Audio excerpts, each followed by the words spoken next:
Dans le cadre de la lutte contre le VIH-Sida, le Cameroun a fourni sur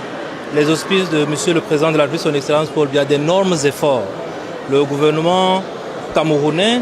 sera le premier pays de l'Afrique centrale et de l'Afrique de l'Ouest à pouvoir atteindre les 95-95-95, qui est l'agenda de l'OMS à l'horizon 2025. Mais aujourd'hui, nous sommes dans un cadre beaucoup plus précis parce que c'est vrai, c'est la lutte contre le VIH-Sida, mais nous sommes dans un cadre plus pointu qui est la prévention de la transmission de la mère à l'enfant et puis la prise en charge de l'enfant et de l'adolescent. Vous savez très bien que la directrice exécutive de l'ONU-SIDA était dans notre pays il y a cela quelque temps. Nous avons fait le tour ensemble et là où il y avait encore des efforts à fournir au Cameroun, c'est sur ce point-là. Et c'est pour ça que nous saisissons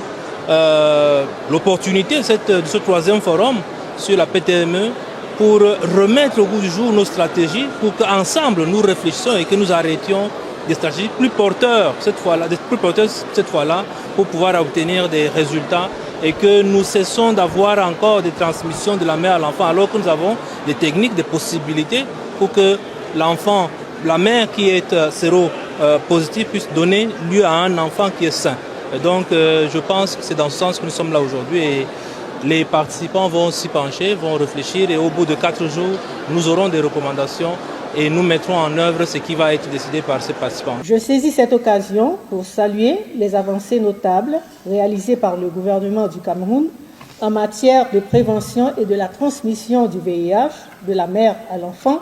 et de la prise en charge du VIH chez l'enfant et l'adolescent. Le taux de transmission du VIH de la mère à l'enfant a connu une nette réduction et la couverture en traitement antirétroviral des enfants et adolescents vivant avec le VIH a plus que doublé de 2016 à 2022 et ces efforts sont à féliciter. Excellence, Monsieur le ministre de la Santé, permettez-moi également de saluer l'adhésion active du gouvernement du Cameroun à l'Alliance mondiale pour mettre fin au sida chez l'enfant et l'adolescent, comme vient de le souligner la directrice régionale de l'ONU-SIDA. Je profite pour exprimer l'engagement de l'UNICEF et des autres partenaires à appuyer l'objectif du Cameroun de mettre davantage de ressources pour la lutte contre le VIH-Sida chez les enfants et les adolescents. De par ma position en tant que directrice régionale de l'ONU-SIDA pour l'Afrique de l'Ouest et du Centre, je note que la réponse à l'épidémie de VIH est aujourd'hui en transformation, avec des résultats dont nous pouvons être fiers, particulièrement le fait que la couverture de traitement ARV chez les adultes a plus que doublé depuis 2015, passant de 36% à 82%.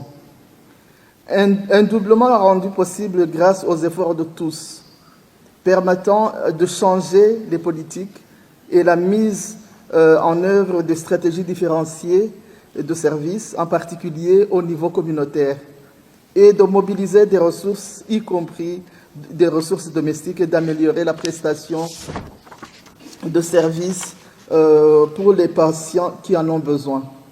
Le Cameroun est l'un des pays les plus performants dans ce domaine de couverture de ARV. On behalf of the United States government and on behalf of the United States Centers for Disease Control and Prevention, I would like to take this opportunity first and foremost to congratulate the government of the Republic of Cameroon for all the progress that has been made in the fight against HIV/AIDS over the past years. When you look at the data from UNAIDS, you see that Cameroon is at the cusp of being the first country in West Central Africa to achieve the 95-95-95 targets to fast-track the control of the HIV epidemic. That is not an easy accomplishment. It's a big accomplishment, and I think it's because of the leadership of the government of Cameroon. It's because of the partnership that we've been able to have to be effective in mounting a response that is making a difference. Je découvre ma sérologie au cours d'une de mes grossesses et je bénéficie d'un suivi de proximité pendant la grossesse, l'allaitement, jusqu'à ce que mon enfant fasse la sérologie finale à 18 mois qui s'est avérée négative. Toutes ces affections me rassuraient et me démontraient que je n'étais pas seule dans ma situation, que j'avais à mes côtés toute une équipe qui, chacun à sa manière, m'apportait le soutien nécessaire et l'accompagnement psychologique opportun pour mener à bien ma grossesse et le suivi de mon enfant. Je suis aujourd'hui maman de 4 enfants, tous bien portants, et épouse d'un homme qui est aussi bien portant. J'ai bénéficié jusqu'à ce jour de plusieurs formations allant dans le sens de l'accompagnement des femmes enceintes et de leurs familles en communauté, grâce auxquelles j'occupe désormais plusieurs postes de responsabilité.